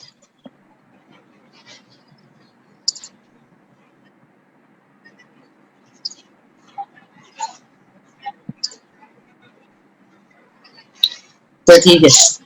ठीक है, चलो क्वेश्चन नंबर 27 पे आ जाओ। बाकी जो क्वेश्चन छूट गए वो सारे होमवर्क है। और क्वेश्चन 27 पे आ जाओ और पढ़ो एक बार। ठीक है, अपने आप पढ़ना, अपने लिए पढ़ लिया। तो क्वेश्चन नंबर कौन सा, 25? 27 बाकी जितने क्वेश्चन छोड़ दिए वो सारे होमवर्क हैं। बस ये चैप्टर 95% खत्म हो चुका है, अभी 5% रह गया। चलो मैं पढ़ा दूं। Yes sir, super profit. कह रहे एवरेज प्रॉफिट अर्न तो बाय ये कल फर्म। करें? कल क्यों, क्या हो गया? सर आज मुझे एक तो पतंग आज उड़ाने का कैपिटलाइजेशन मन कर मेथड रहा का है मुझे। मेथड मुझे खत्म कराना था भाई। चलो ये क्वेश्चन खत्म करो, छोटा सा है, उसके बाद चले आना। ठीक है, ठीक है सर। कह रहे average profit earn by firm 1 lakh रुपए, यानी कि एवरेज प्रॉफिट मतलब हम कितना कमा रहे हैं, 1 लाख रुपए। कह रहा which include under valuation of stock of 40,000। कह रहा इसके अंदर इंक्लूड है अंडर वैल्यूएशन ऑफ स्टॉक 40,000 का ऑन एन एवरेज बेसिस। ठीक है, the capital invested in the business 6,30,000 and the normal rate of return है 5%। Calculate value of the goodwill of the firm on the basis of 5 times of super profit. चलो तो अब हमें goodwill निकालना है on the basis of super profit. तो सबसे पहले मैं लिख लेता हूं कि भाई गुडविल सुपर प्रॉफिट से निकलती कैसे है। इसका मतलब क्या होता है कि भाई हम क्या कमाएंगे, सुपर प्रॉफिट। और कितने टाइम तक कमाएंगे, ये मेरी गुडविल होती है। 5 साल। ठीक है, चलो अब इसमें क्या दे रखा है, मुझे निकालना है सुपर प्रॉफिट। तो सुपर प्रॉफिट कैसे निकलता है, सिंपल है कि भाई हम कितना कमाते हैं और बाकी लोग कितना कमाते हैं, यही होता है। यस। ठीक है, अब क्वेश्चन के अंदर एवरेज प्रॉफिट दे रखा है, हाँ दिया हुआ है, लेकिन क्वेश्चन के अंदर एवरेज प्रॉफिट है ना सही नहीं दे रखा, क्योंकि उसने यहाँ पे कुछ बात बोल रखी है। ठीक है, एवरेज प्रॉफिट कितने का है, 1 लाख रुपए का। अब देखो उसने सर क्या, ये क्या है? हाँ उसने क्या कहा है, कह रहा है which include under valuation of stock 40,000 रुपए। ठीक है, सर ये क्या है? हाँ हाँ यही तो समझाना भाई, ये हटा दो यहाँ से, मिटा दो इसको। सर ये क्या है सर? क्या चीज, क्या क्या है, नहीं सर, ये है क्या? Number of year purchase, A. Number of year purchase. अच्छा। ठीक है, चल ठीक है। स्क्रीन पॉज हो गई।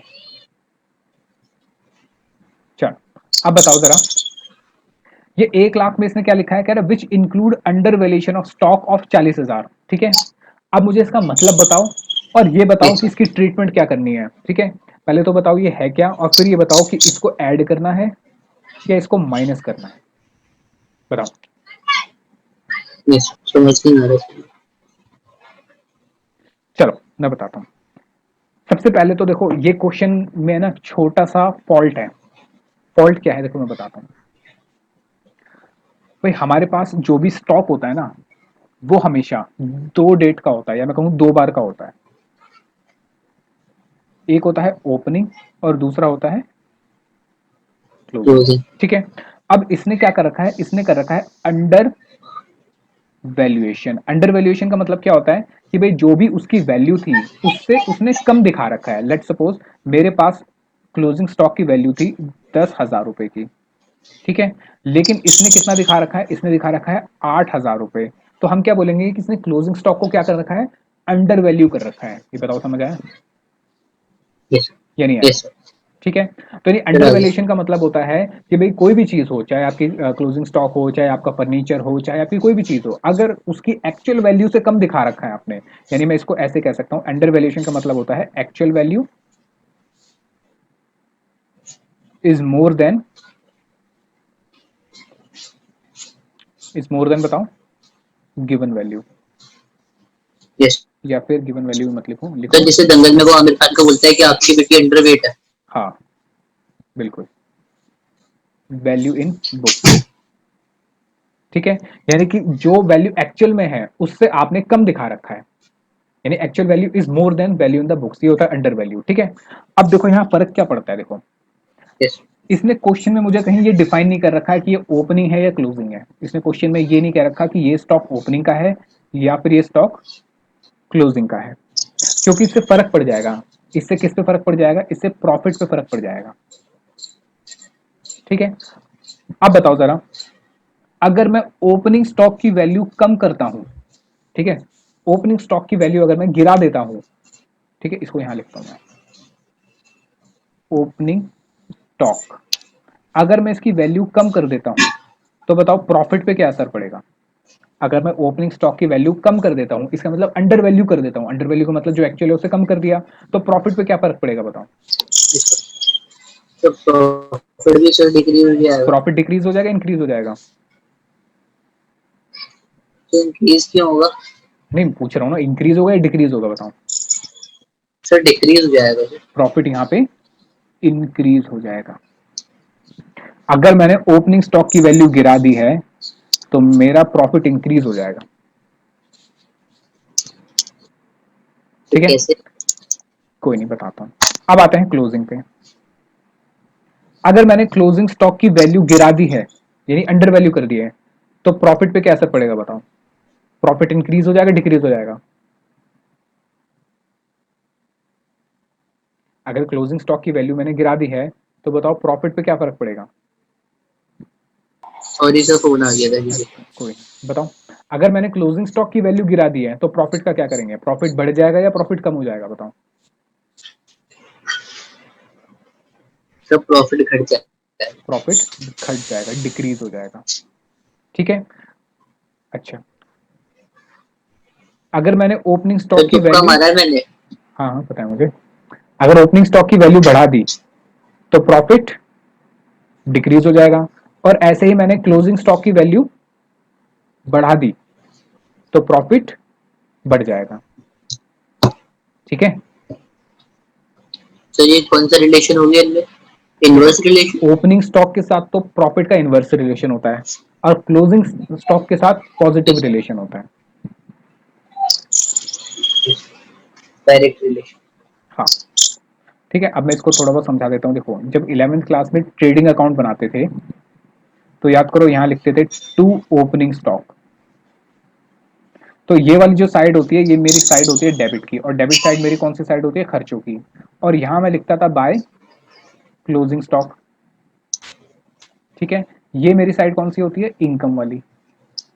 तो इसका मतलब क्या हुआ? देखो अगर मैं अपना ओपनिंग स्टॉक खर्चे वाली साइड पे लिख रहा हूं, तो अगर मैं इसको इंक्रीज करता हूं तो बताओ प्रॉफिट पे क्या असर पड़ेगा? प्रॉफिट डिक्रीज हो जाएगा। और अगर मैं खर्चे वाली साइड को यानी ओपनिंग स्टॉक को कम दिखाता हूं तो प्रॉफिट क्या हो जाएगा बताओ? इंक्रीज हो जाएगा। ये याद बढ़ रखना भाई, जाएगा। क्योंकि इंपॉर्टेंट है, एक क्वेश्चन इसके ऊपर बेस्ड भी है। ठीक है, जो अभी हमने करा नहीं है ये याद रखना, क्योंकि जब मैं वो क्वेश्चन कराऊंगा तो इस चीज पे दोबारा से आऊंगा, बताऊं पूछूंगा कि भी क्या करना है। ठीक है, चलो ये बताओ समझ आ गया? ओपनिंग स्टॉक वाली बात समझ आ गई कि ओपनिंग स्टॉक के बढ़ाने से प्रॉफिट कम हो जाएगा यस। और ओपनिंग स्टॉक के गिराने से प्रॉफिट बढ़ जाएगा। क्यों? क्योंकि ओपनिंग स्टॉक हमारा डेबिट साइड यानी खर्चे वाली साइड पे लिखा आता है। तो ओपनिंग स्टॉक का मतलब क्या है? खर्चा। ओपनिंग स्टॉक का मतलब क्या है? खर्चा। क्लोजिंग स्टॉक का मतलब क्या है? इनकम। तो अगर मैं ओपनिंग स्टॉक बढ़ाता हूं मतलब खर्चा बढ़ा, प्रॉफिट कम हुआ। अगर मैं ओपनिंग स्टॉक कम करता हूं मतलब खर्चा कम हुआ, प्रॉफिट बढ़ा। अब क्लोजिंग स्टॉक क्या है? क्लोजिंग स्टॉक ज्यादा। इनकम वाली साइड पे आता है, इसका मतलब क्लोजिंग स्टॉक क्या है? इनकम है। तो अगर मैं क्लोजिंग स्टॉक को बढ़ाता हूं तो प्रॉफिट भी बढ़ जाएगा, और क्लोजिंग स्टॉक को गिराता हूं तो प्रॉफिट भी गिर जाएगा। ये बताओ समझ आया? जाएगा। चलो, यस। तो अब क्या कर रखा है? देखो क्वेश्चन के अंदर इसने ये तो बता रखा है कि भाई इसने क्या कर रखा है? स्टॉक को अंडर वैल्यू कर रखा है। समझ आया? यस। हाँ, ये रहा।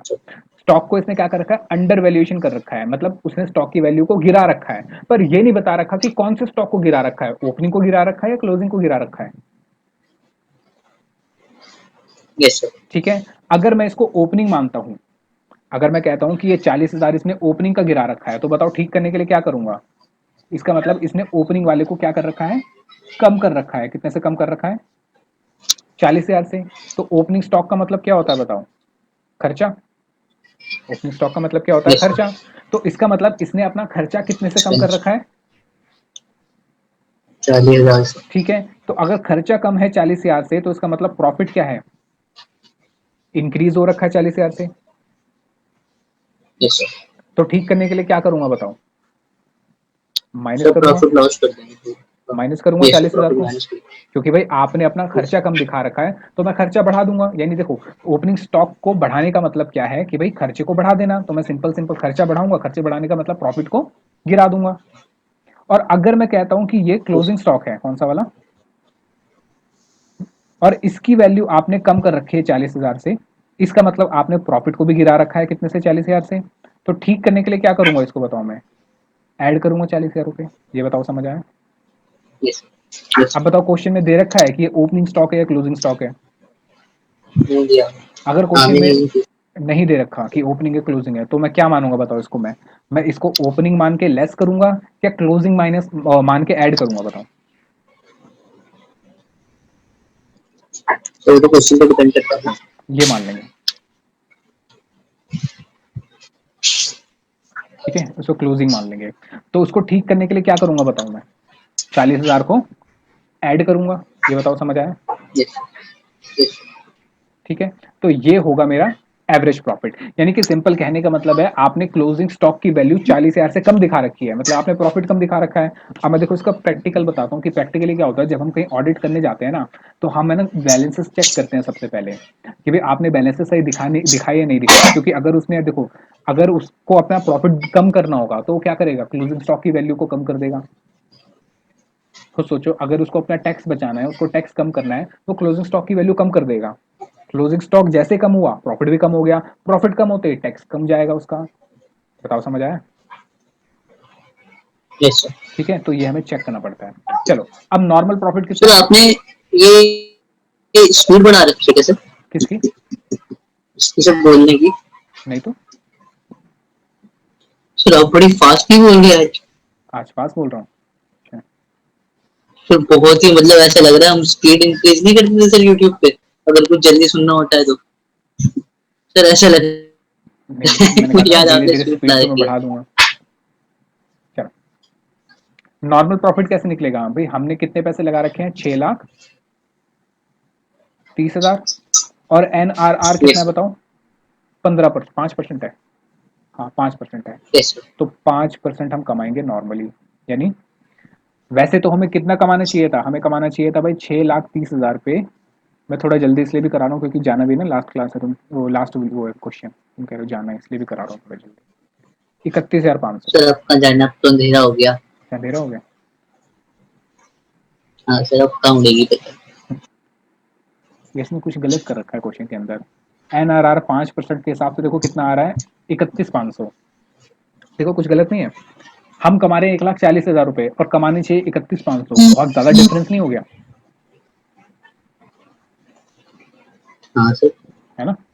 चलो अब दे रखा है तो ऐसे दे रखा है, चलो कर देते हैं।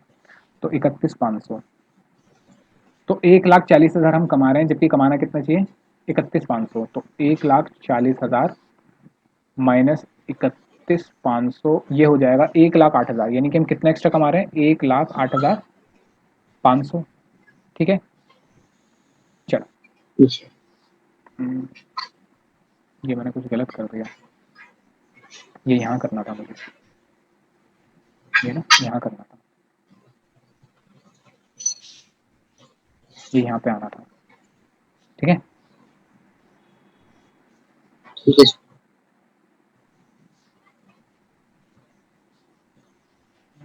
इसको मैं मिटा देता हूँ यहाँ से। ठीक है। ठीक है और सर। ये हो गया 1,40,000। चलो अब गुडविल निकाल लो भाई। सुपर प्रॉफिट कितना निकला मेरा, 1,08,500। नंबर ऑफ परचेज कितना है क्वेश्चन में, 5। तो 5 times of the super profit लिखा था, 5। 2 का लिखा भाई। फिर इसका क्या मतलब है? किसका?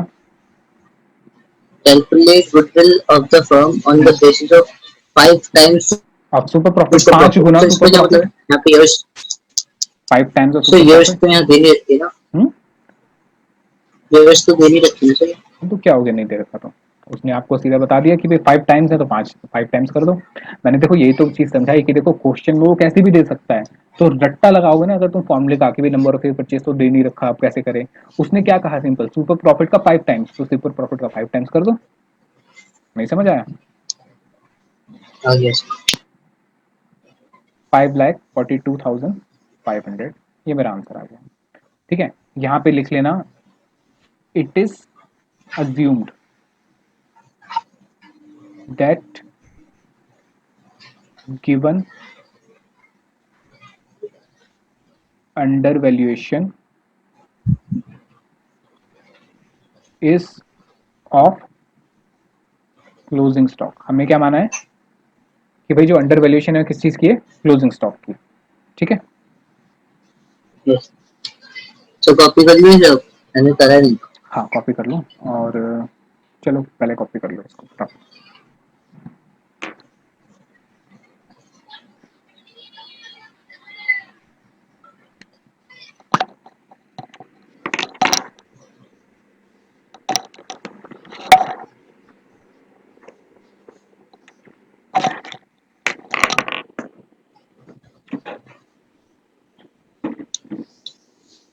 पर सीए भी दो होते हैं ना?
हेलो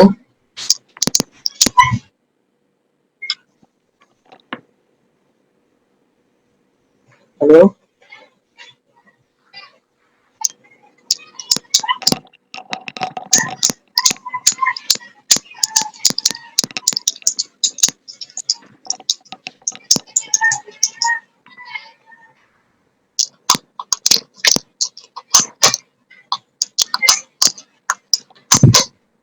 तो सीए भी दो तरह के होता है ना, मतलब दो सी सीए होता है ना सर, एक कॉस्ट अकाउंटेंट और एक चार्टर्ड अकाउंटेंट। नहीं, वो चार्टेड अकाउंटेंट अलग होता है और कॉस्ट अकाउंटेंट अलग होता है, वो सीए नहीं होता। सीए अलग है, सीएमए अलग है, उसको कॉस्ट एंड मैनेजमेंट अकाउंटेंट कहते हैं। और कंपनी सेक्रेटरी सीएस अलग होता है। सीए, सीएमए और सीए, ये तीनों अलग अलग होते हैं। सर इनमें सबसे ज्यादा हार्ड सीए होता है ना? हाँ, सीए होता तो सबसे इजी सीए में होता है ना? है। नहीं, सीएस इजी कुछ भी नहीं है और मुश्किल कुछ भी नहीं है। बस ये है कि उसका पेपर थोड़ा सा है ना सर सीए के मुकाबले। सीए में सीए में भी इजी, मतलब इजी ऐसा नहीं है कि मैं ये कह सकता हूँ कि सीए के मुकाबले थोड़ा इजी है, पर ऐसा नहीं है कि बहुत ज्यादा इजी है, क्योंकि वो भी प्रोफेशनल डिग्री है। मतलब ये कह सकते हो कि सर मैंने सीए, बहुत सारी इन्फॉर्मेशन कलेक्ट कर ली है सर आईएएस के आईएएस बारे के में और लिए। सिविल सर्विसेज के बारे में। चलो, लेकिन अभी तो टाइम मैंने है, सर सबसे पूरी पहले तो डायरी भरी है ग्रेजुएशन अपनी करनी इसको पड़ेगी। लेके। हाँ सर, ग्रेजुएशन मास्टर्स हम्म। की। और सर मेरा ओबीसी का सर्टिफिकेट भी बना हुआ है, तो उसके लिए हम्म। थोड़ा उससे एडवांटेज मिलेगा हाँ, मुझे वो उसका। एज का एडवांटेज मिल जाएगा। हाँ सर, और सर अटेम्प्ट्स का भी एडवांटेज मिलेगा। हाँ, अटेम्प्ट से मिल फिर जाएगा। ओबीसी वाला 9 अटेम्प्ट कर सकता है, ओबीसी वाला, जनरल हम्म। वाला 6 कर सकता है। हम्म। और सर एससी एसटी वाले अनलिमिटेड कर सकते हैं, मतलब हम्म। जब तक उनकी जो एज लिमिट है वहां तक नहीं पहुंचता वो जब तक दे सकते हैं। हम्म। तो इसके लिए कोई परसेंटेज जरूरी नहीं है, ना कोई साइट जरूरी है कि आपको हाँ, साइट से पढ़ा हुआ जरूरी होना चाहिए, आपके इतने परसेंट मार्क्स होने चाहिए। कहता हूँ सिविल सर्विसेज है भाई। और सर आखिरी बात यह है, हम्म। आखिरी बात ये थी सर कि क्या बात थी जो मैं आपसे भूल गया सर, पता नहीं क्या कहना था।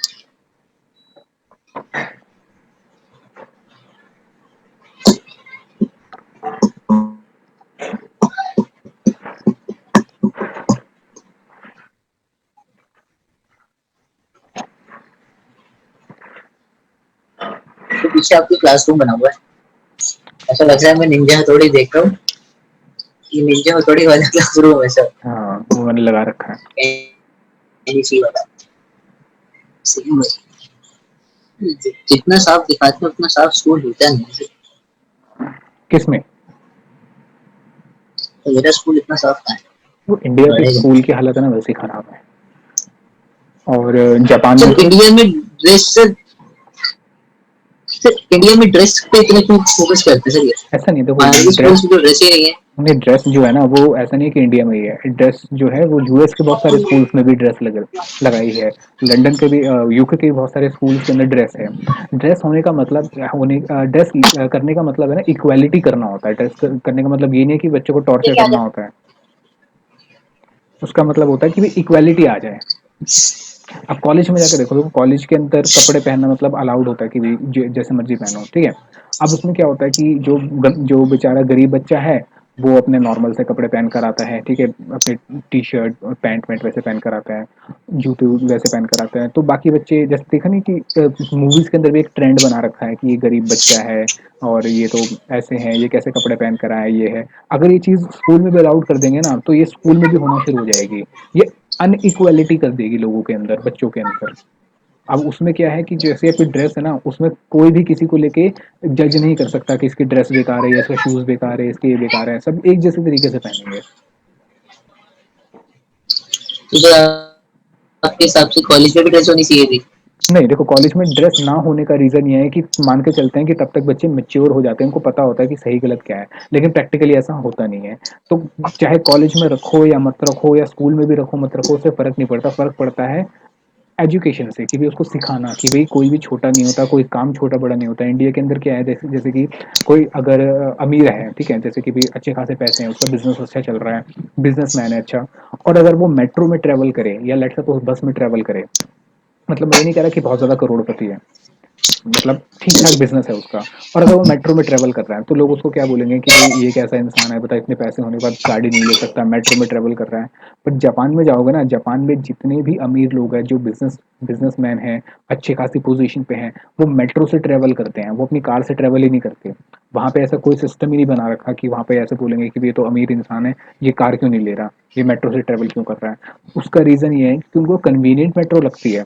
और उस और सबसे बड़ी बात क्या है कि वो ये नहीं देखते कि भाई हम अमीर है तो हम कार से जाएं। सबसे बड़ी बात वो अपने देश को देखते हैं कि भाई अगर हम कार की जगह मेट्रो से ट्रेवल करेंगे तो रोड पे जो क्या कहते हैं ये गाड़ियां जो है वो कम हो जाएंगी, ट्रैफिक कम हो जाएगा। ट्रैफिक कम होने से बाकी जो लोग हैं जो गाड़ी से जा रहे हैं किसी और चीज़ से जा रहे हैं, तो ट्रैफिक इतना ज़्यादा नहीं होगा, लोग टाइम से अपनी जगह पे पहुंच पाएंगे। और मेट्रो से फ़ायदा ये होता है कि भाई आपको ट्रैफिक की दिक्कत नहीं होती, आप फटाफट से अपनी जगह पहुंच सकते हो। लेकिन इंडिया में हमने इस चीज़ का ना हाइप बना रखा है कि भाई जैसे क्या होता है, कहीं लोग होते हैं उनके पास पैसे होते हैं, वो सीधे साधे से रहते हैं, आराम से मतलब नॉर्मल कपड़े वपड़े पहनते हैं, तो लोग कहते हैं बता इतने पैसे हैं इसके पास और बता ये ऐसे कपड़े पहन के घूमता है। भाई वो उसकी मर्जी है, वो अपनी लाइफ अच्छे से जीना चाह रहा है, सीधी सादी लाइफ जीना चाह रहा है। तुम्हें क्या लेना देना वो कैसे कपड़े पहने या नहीं पहने। ये इंडिया में बना रखा है। सही बात है सर। ये तो क्या है कि मतलब पैसा चाहे कितना भी हो, पर सोच अच्छी होनी चाहिए, मतलब हाई लेवल की थिंकिंग होनी चाहिए। अगर पैसा अच्छा है और तुम्हारी थिंकिंग ही बेकार है तो फिर कैरेक्टर अच्छा नहीं होगा इंसान का। जिस इंसान का कैरेक्टर अच्छा नहीं है उससे जो अच्छे लोग हैं ना वो दूर हो जाएंगे। उसके साथ पता कौन होता है, उसके साथ होता है चमचे वाले लोग जो उसको यूज कर रहे हैं। ठीक है, उसको पैरासाइट कहते हैं। जो पैरासाइट होता है ना, नाम सुना पैरासाइट? पैरासाइट को हिंदी में यस क्या सर। कहते हैं?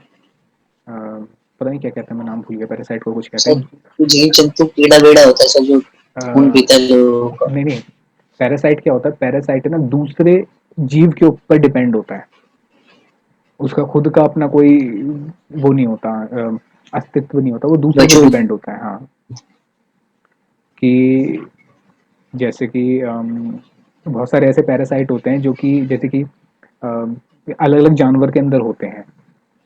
ठीक है, कीड़े जैसे कह सकते हो। ठीक है, तो वो उसके ऊपर है, अगर उसका होस्ट मर गया ना तो वो भी मर जाएगा। यानी जिसके अंदर है वो शरीर के अंदर वो मर गया तो उसका होस्ट अगर उसका मर गया तो वो भी मर जाएगा। तो ये पैरासाइट होते हैं जो अमीर लोग होते हैं ना, आजू बाजू चिपके रहते हैं। ठीक है, और उनको लगता है हमारे दोस्त है, ये हमारे साथ रह रहे हैं। ऐसा कुछ नहीं होता, वो तुम्हारे साथ चिपके में तुम्हें यूज कर रहे हैं। जब तक तुम्हारे पास पैसा है, जब तक तुम उसके लिए यूजेबल हो, जब तक तुम उसके लिए फायदा दे रहे हो, वो तब तक तुम्हारे साथ है। जैसे ही उनका फायदा तुमसे खत्म हुआ या फिर तुम्हारे पास पैसे खत्म हो गए या फिर तुमने अपनी हैबिट्स बदल दी, वो तुमसे उसी टाइम दूर हो जाएंगे। वो दोस्त नहीं होते, वो पैरासाइट होते हैं। इसके ऊपर एक मूवी भी बनी थी अभी पैरासाइट की, तो उसको पता नहीं कुछ 4-5 ऑस्कर मिले हैं, तो मैंने देखी थी पिक्चर। वो अच्छी पिक्चर है वो, पर हमारे इंडियन ऑडियंस को वो पिक्चर समझ नहीं आएगी। तो मुझे भी नहीं आएगी। नहीं, आ जाएगी, समझ तुम्हें आ जाएगी, पर हमें ऐसी पिक्चरें पसंद नहीं आती। हमें ऐसा लगता है पता नहीं क्या, तो बेकार पिक्चर है। हमें चाहिए मसाले वाली पिक्चर, वही कि हीरो जो है 10-10 लोगों को मार रहा है, 15-15 लोगों को मार रहा है। हमें वो चीज़ें पसंद आती हैं। हम रियलिटी से बहुत दूर होकर पिक्चरें देखते हैं और हम मानते हैं कि ये रियलिटी है। हम यहाँ पे क्या नाम है, जो हीरो हीरोइन एक्टर्स जो होते हैं उनको हम भगवान बनाते हैं। इंडिया में चलो, नॉर्थ इंडिया में तो फिर भी नहीं है, साउथ इंडिया में जाके देखो, वहाँ तो जो रजनीकांत है और वो चिरंजीवी है, इनके मंदिर बने हुए हैं, लोग पूजा करते हैं इनकी, दूध चढ़ाते हैं इनके ऊपर। और अगर तुम यूएस में जाके देखोगे तो यूएस के अंदर जैसे जो एक्टर्स होते हैं वो ऐसे नॉर्मल घूमते हैं अपनी सड़कों पे, तो लोग देख के उनको ऐसे कुछ नहीं करते कि भाई हमने एक्टर देख लिया उसके साथ फोटो खिंचवा रहे हैं। वो इतना नहीं करते क्योंकि उनको पता है कि वो उनका काम है, वो एक्टर है, वो उस पे हीरो बन रहे हैं पर्दे के ऊपर। वो सब एडिटिंग होती है, पर एक्चुअल में वो वैसे नहीं है, उनको पता है। पर हम इंडिया में क्या मान के चलते हैं कि जैसा वो मूवी में है ना, वो असली में भी ऐसे इंसान है, पर वो ऐसा नहीं होता। असली में हो सकता है वो इंसान बहुत बेकार हो तुम्हारे और जैसे मूवी पे नॉर्मल बहुत अच्छा हो। क्या कह रहे हो? तुम्हारे जैसे नॉर्मल ही होते सर, वो भी इंसान ही होते सर वो। हाँ, वो भी इंसान होता है, लेकिन उसका कैरेक्टर हमें ना वो मानने लग जाते हैं कि जैसे मान लो कोई अच्छी पिक्चरें कर रहा है जिसके अंदर देशभक्ति का वो दिखा रहा है, तो हमको हमें लगता है कि ये देशभक्त इंसान है। हो सकता है एक्चुअल में ना हो सकता है एक्चुअल में बहुत बेकार इंसान हो। तो ये हमारी मेंटेलिटी होती है, हम मूवीज को ना रियल मानने लग जाते हैं। चलो कोई नहीं, लिखिए। हाँ सर, ये कौन बी का फोकिया हो जाता है। यस सर, सब हो गया है। चलो फिर मिलते हैं परसों अगली क्लास में, ठीक है। और ये जो मैंने लिखवाया था ना, ये वाला सर पॉइंट डी हाँ, इस फिर मिलते हैं अगली क्लास में, ठीक है। और ये क्लोजिंग स्टॉक वाला पॉइंट याद रखना, ठीक है। चलो okay, bye mobile sir. Bye.